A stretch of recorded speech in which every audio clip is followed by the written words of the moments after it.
এরকম আছে না নাই?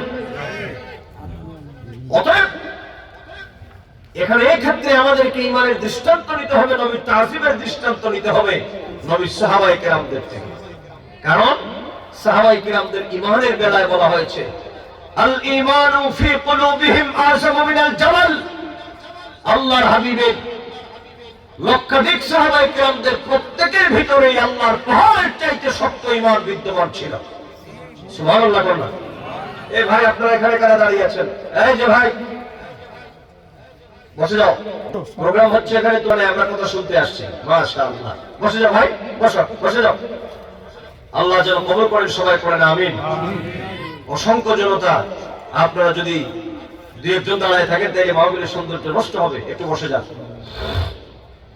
নবীজির সাহাবীদের ব্যাপারে বলা হয়েছে এক একজন সাহাবীর ভিতরে আল্লাহর পাহাড়ের চাইতে শক্ত ঈমান বিদ্যমান। কারণ কি জানেন? পাহাড়ের সাথে কেন তুলনা করা হলো? আচ্ছা বলুন তো, আপনি যদি মেঘালয় পাহাড়ে গিয়ে যদি আপনি ধাক্কা দেন, পাহাড় নড়বে না আপনার হাত ভাঙবে? কথা বল না। আপনি যদি হিমালয় গিয়ে যদি আপনি গিয়া লাথি মারেন যে ওটা আমার কি শক্তি কম আছে নাকি, লাথি দিয়ে পাহাড় ভেঙে ফেলবো, আপনি বলুন পাহাড় ভাঙবে না আপনার ঠ্যাং ভাঙবে? কথা কম। কিন্তু পাহাড়কে আপনি নড়াইতে পারবেন না।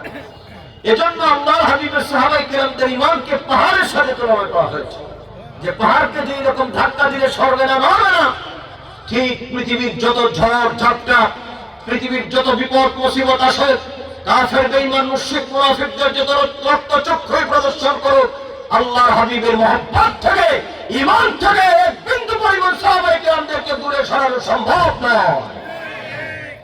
এজন্যই নবীজি বলেছেন আসহাবিকান নুজুম, আসহাবিকান নুজুম বিআইয়িহিম ইক্তাদাইতুম ইহতাদাইতুম। আমার এক একজন সাহাবী হচ্ছে আকাশের তারকা তুল্য, হিদায়াতের জন্য, হিদায়াতের জন্য। যে কোনো একজন সাহাবীকে অনুসরণ করলে আল্লাহ পাক হিদায়াতের পথ পরিষ্কার করে দেবেন।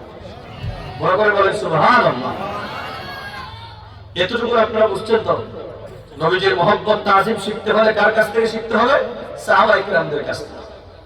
এখানে আরেকটা কথা বলি, আমরা যারা ইয়া নবী সালামু আলাইকা বললে যাদের সহ্য হয় না, মৌলানা সাহেবরা আপনারা দেখেন সাহাবায়ে কেরাম নবীকে কেমন তাজিম করেছেন। আমি আপনাদেরকে দুই একটা দৃষ্টান্ত দিয়ে ইনশাআল্লাহ আমার বক্তব্য শেষ করব। সহিহ বুখারীতে এসেছে নবী করিম সাল্লাল্লাহু আলাইহি ওয়াসাল্লামের প্রতি সাহাবায়ে কেরামদের মহব্বতটা কি রকম ছিল। সহিহ বুখারীর বর্ণনায় একটা বর্ণনা আপনাদেরকে আমি শোনায় দিই। আল্লাহর হাবিবের প্রতি সাহাবায়ে কেরামদের কি কৃত্রিম মহব্বত ছিল।